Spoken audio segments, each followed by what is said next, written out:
আমাদের আজকে 184 বর্ষপূর্তি উপলক্ষে আমাদের একটা প্রোগ্রাম ছিল। মাননীয় শিক্ষা উপদেষ্টা মহোদয় আমাদের ক্যাম্পাসে এসেছে। হ্যাঁ, 184তম মানে প্রতিষ্ঠা বার্ষিকী প্রোগ্রাম। তো প্রোগ্রাম শেষে আমাদের ছেলেপেলেরা যারা হচ্ছে বাইরে থাকে ক্যাম্পাসের বাইরে, তারা হচ্ছে বাসে করে তারা ফিরছিল। ফেরার পথে এই সিটি কলেজের কিছু দুষ্কৃতকারী স্টুডেন্ট বাসের উপর তারা অ্যাট্রাক্ট করে, মানে চলন্ত বাসের উপর অ্যাট্রাক্ট করে বাসকে তারা ভেঙে, মানে গ্লাস সব কিছু ভেঙে দেয়, অনেকে আহত হয়। তারপরে হচ্ছে গিয়ে তারা আমাদের ইনফর্ম করার পর হলে যারা ছিল সবাই আমরা এখান থেকে যাই। যার পরে যখন তারা আমাদের আক্রমণ করছে তখন তো আমরা অবশ্যই পাল্টা আক্রমণ করবো বা আমরা যে দেখবো বিষয়টা আসলে কি ঘটেছে। তারপরে দেখি যেন আমাদের অনেককে মেরে তারা একদম ঢাকা মেডিকেল পর্যন্ত চলে নিয়ে গেছে। হ্যাঁ, ঢাকা মেডিকেলে চলে গেছে। এখন মানে 50+ আহত আছে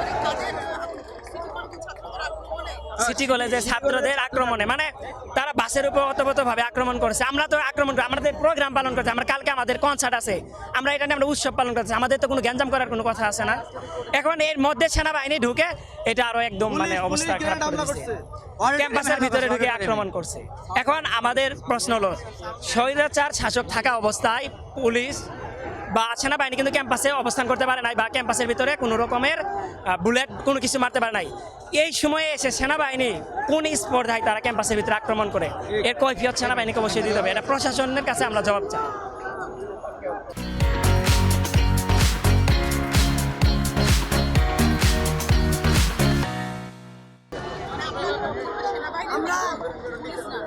না, পুলিশ সেনাবাহিনী দুইটা মিলে ওরা কিন্তু আমাদের গেটও ভেঙে চলে গেছে, ভিতরে গেট ভেঙে চলে গেছে। যারা আমাদের উপর হামলা করছে সেনাবাহিনী পুলিশ কোনো বিষয় না। আমাকে এখানে আমি ক্যাম্পাসে ঢুকে গেছি, বলছি ক্যাম্পাসে ঢুকার দোকান না, আমাকে ক্যাম্পাসের গেট ভেঙে বাইরে এসেছে সেনাবাহিনী। আমরা ক্যাম্পাসে ঢুকার পরে সেনাবাহিনী কীভাবে সাহস হয় গেট ভেঙে ক্যাম্পাসে ঢুকার। ইভেন আমাদের অডিটোরিয়ামের গ্লাস টাস ভেঙে দিয়ে আসছে সেনাবাহিনী বাইরে, এবং প্রিন্সিপালের রুমের সামনে স্টুডেন্টদেরকে ফালায় মারছে সেনাবাহিনী। সেনাবাহিনীর কিভাবে সাহস হয় যে ক্যাম্পাসে ঢুকে স্টুডেন্টদেরকে লাঠিচার্জ করার, এবং police sound grenade tear gas পর্যন্ত ক্যাম্পাসের ভিতরে মারছে। আমরা দেখেছি যখন স্বৈরাচার পতনের সময় এরকম হয় নাই, তারা আজকে যে কাজ করেছে সেনাবাহিনী আমাদের সাথে। তো আমরা এখানে মেজর সাহেব যে আছে তার দায়িত্বে যে সেনাবাহিনী এখানে আছে তাদেরকে দ্রুত সময়ের ভিতরে আইডেন্টিফাই করে বিচারের আওতায় আনতে হবে, না হলে আমরা কঠোর থেকে কঠোর আন্দোলনের হুঁশিয়ারি দিব। যদি এর বিচার না করে সেনাবাহিনীর, তাহলে ঢাকা কলেজ কিন্তু তাদের অবস্থান দেখিয়ে দিবে। একটা ক্যাম্পাসে সেনাবাহিনী কি করে আক্রমণ করে ক্যাম্পাসের গেট ভেঙে, এটা অবশ্যই জবাবদিহিতা করতে হবে এই মেজরকে দ্রুত সময়ের ভিতরে, না হলে কিন্তু আমরা ঢাকা কলেজে বসে থাকবো না।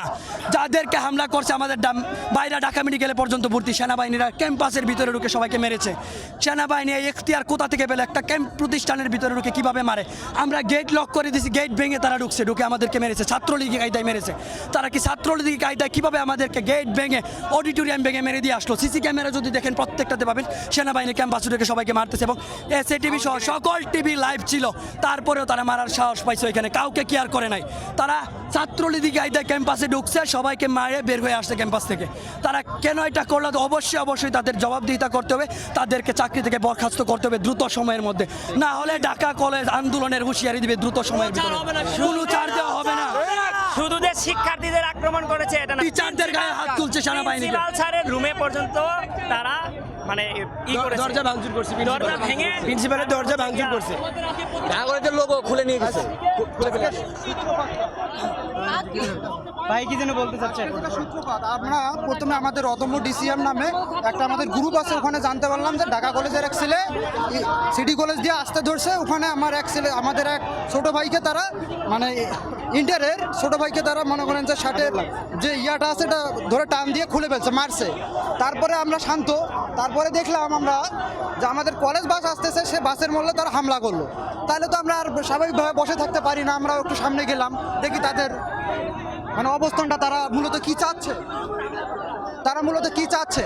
তখন আমরা গেলাম, তখন দুই পক্ষ একটু শান্ত, ওদেরকে ওই দিক দিয়ে আসলাম, আমরা এই দিকে আসলাম। তখন এখানে পুলিশ সেনাবাহিনীর প্ররোচনায় পুলিশ আমাদেরকে রাবার বুলেট মারলো। হ্যাঁ ঠিক আছে, সব আমরা এই দিকে যখন চলে আসলাম, তারা এই আমাদের নাইমের গলি পর্যন্ত সীমাবদ্ধ থাকতে পারে, তারা কিন্তু আমাদের ক্যাম্পাসে মুভ করতে পারে না কোনো ক্রমে।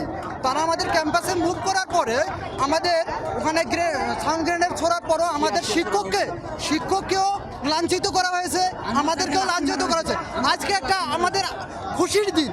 আজকে আমরা 184 বছর প্রতিষ্ঠা বার্ষিকী পালন করতে যাচ্ছি। এখানে তো আমরা রক্ত চাই না, এখানে তো আমরা গ্যামজাম চাই না, কিন্তু কেন সেনাবাহিনী পুলিশ আমাদের ক্যাম্পাসে ঢুকে এইরকম নৈরাজ্য চালায়?